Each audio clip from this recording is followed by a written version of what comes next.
Praise the Lord. இன்றைக்கு ஆண்டவர் நம்மளோடு இடைபடுகிற வசனம் சங்கீதம் 90:4 உமது பார்வைக்கு 1000 வருஷம் நேற்று கழிந்த நாள் போலவும் ராச்சாமம் போலவும் இருக்கிறது. அன்பான தேவனுடைய பிள்ளைகளே, ஆண்டருடைய பார்வைக்கு 1000 வருஷம் ஒரு நாளை போல் இருக்கிறதாம். யாத்ராகமம் புஸ்தகத்திலே ஆண்டவர் மோசையின் இடத்திலே சீனாய் மலையிலே வைத்து ஒரு காரியத்தை சொல்கிறார். இன்றும் நாளையும் உங்களை பரிசுத்தப்படுத்துங்கள், 3ஆம் நாள் நான் உங்களிடத்திலே காணப்படுவேன் என்று சொல்லி. இன்றைக்கு நம்ம ஆண்டருடைய வருகையை குறித்து எதிர்பார்த்து கொண்டு இருக்கிறோம். ரொம்ப நாட்களாக நம்ம எதிர்பார்த்து கொண்டு இருக்கிறோம். இப்போ நம்ம சொல்லுவோம், இன்றைக்கே ஆண்டவர் வந்துடுவாங்களா, இன்னும் காலம் செல்லும் அப்படின்னு சொல்லி. ஆனால் இல்லவே இல்லை. 1000 வருஷம் ஒரு நாளை போல் இருக்கிறது. நம்ம இப்போ வாழ்ந்துக்கிட்டு இருக்கிறது 2000 வருஷத்தை கடந்து வாழ்ந்து கொண்டிருக்கிறோம். அப்படியானால் 2 நாட்கள் கடந்து விட்டது என்று அர்த்தம். மோசே இடத்துல ஆண்டவர் சொன்ன காரியத்தின்படி 2 நாள் கடந்து விட்டது. 2 நாள் உங்களை பரிசுத்தப்படுத்துங்க, 3ஆம் நாள் நான் உங்களிடத்திலே காணப்படுவேன் என்று சொல்லி. இப்பொழுது 2000 வருஷங்கள் கடந்தேறிவிட்டது. நம்ம வாழ்ந்து கொண்டிருக்கிற வருஷம் ஆண்டவர் வரக்கூடிய வருஷத்தில் நம்ம வாழ்ந்து கொண்டிருக்கிறோம். அது நமக்கு மிகுந்த சந்தோஷத்தை கொடுத்தாலும் நாம் எந்த அளவுக்கு ஆயத்தமாக இருக்கிறோம் என்று சொல்லி சிந்திக்க அழைக்கப்பட்டிருக்கிறோம்.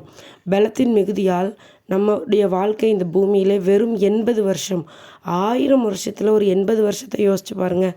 ரொம்ப சின்னது. இந்த 80 வருஷம் இந்த பூமியில் நம்ம வாழ்கிற வாழ்க்கைக்காக எவ்வளோ பிரயாசப்படுறோம். இந்த பூமியில் நம்மளுடைய காரியங்களை செய்கிறதுக்காக எவ்வளோ நேரத்தை செலவழிக்கிறோம், எவ்வளோ பிரயாசப்படுறோம். நம்ம ஆண்டருடைய பிள்ளையாக வாழ்ந்து ஆண்டவருக்காக மரிக்கும் பொழுது, ஆண்டருடைய வருகையில் எடுத்துக்கொள்ளப்படும் பொழுது 1000 வருட அரசாட்சி நமக்கு பரலோகத்தில் காத்திருக்கிறது.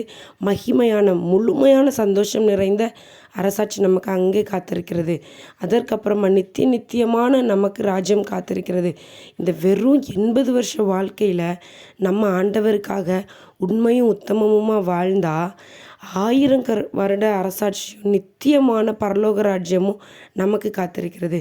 கொஞ்சம் யோசிச்சு பாருங்கள். அவ்வளோ பெரிய சந்தோஷத்துக்கு மத்தியில் இன்றைக்கி நம்ம சந்திக்கிற பிரச்சனைகளோ, நம்ம கடந்து வருகிற பாதைகளோ ஒரு சின்ன அளவு, அது அளவிடக்கூட முடியாத அளவுக்கு சின்ன விஷயந்தான். அதனால் உங்களுடைய காரியங்களை பெருசாக யோசிக்காதீங்க.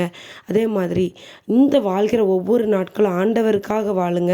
நித்தியமான பரலோக ராஜ்யத்தை நம்ம சுதந்திரத்தை கொள்வதற்கு பாத்திரவான்களாக இருக்கணும். நம்ம எல்லாரும் அதை மறந்தே போயிட்டோம். இன்றைக்குள்ள காரியங்களை சந்திக்கிறதுக்காக தான் நம்ம வாழ்க்கையை ஓடிக்கொண்டு இருக்கிறோம். அதை சிந்தித்து பரலோக ராஜ்யத்துக்கும் நம்ம போகணுங்கிறத மனதில் வைத்துக்கொண்டு இந்த பூமியில் நம்முடைய நாட்களை நம்ம எண்ணுவோம். ஆண்டவர் நமக்கு அதற்கான கிருபைகளையும் ஆசீர்வாதங்களையும் தருவாராக. God bless you.